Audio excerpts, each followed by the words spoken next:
एक छोटे से गांव में रमेश नाम का एक व्यापारी रहता था। वह अपने ईमानदारी और सच्चाई के लिए जाना जाता था। लेकिन कुछ समय से उसका व्यापार मंदा चल रहा था और तभी गांव में एक नया व्यापारी सुरेश आ गया था।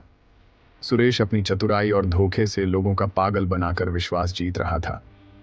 सुरेश ने रमेश को नीचा दिखाने के लिए उसके ग्राहकों को कम कीमत और बड़े वादे देकर अपनी ओर आकर्षित कर लिया।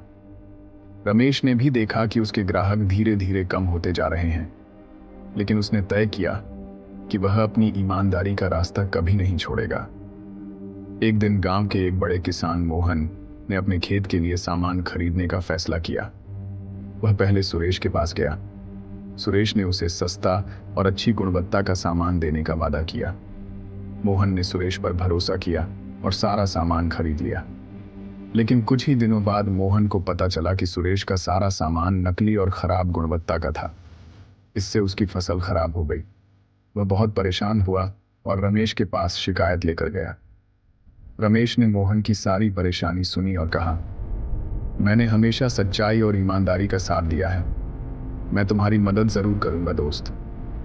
उसने बिना किसी लालच के मोहन को सही सामान दिया और उसकी फसल उगाने में मदद की।